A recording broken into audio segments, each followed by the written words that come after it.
moving into this is a great segue. Moving on to the kind of shift that we're trying to move to get into. How can we move beyond the false choice between strict teaching and total freedom? I Like that kind of think yeah, I think again, as I've mentioned, and not to sound repetitive, but yeah. it's finding that balance. Yep. It's knowing that they have value. They both have value. So I don't think it is a matter again of choosing one over the other, but rather creating a whole encompassing system that hits all the different components and the different ways that we can learn and the different ways that learning happen, because we don't just learn in one way.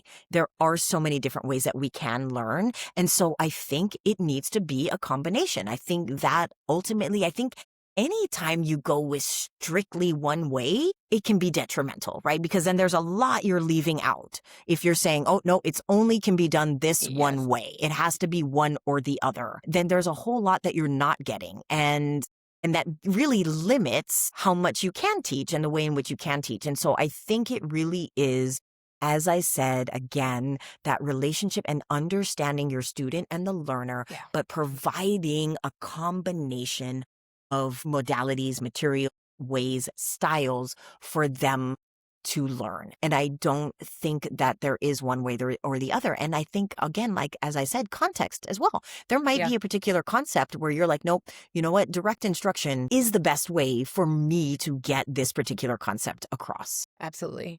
And so I don't think that there's no place for it.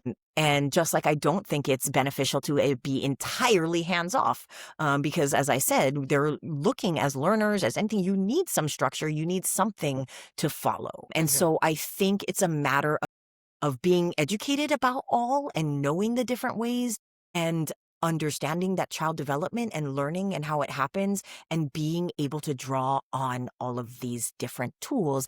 Mm-hmm. You as an educator know, right? The more you have in your toolbox, better Yes. you are, because you have from moment to moment, from student to student, you've got to be able to maybe try something different. You might have something in mind or planned, and then that student is going to, or multiple students are going to let you know that that was not successful and it fell flat, and you got to be on your toes and say, okay, what can I try next? So I don't think that you can say that it's got to be one or the other. And I think it's really about, as you said, being present and aware and understanding and being able to present multiple opportunities and ways for learning that is going to be the most beneficial. And it's that balance and being able to apply it when it's appropriate. Absolutely.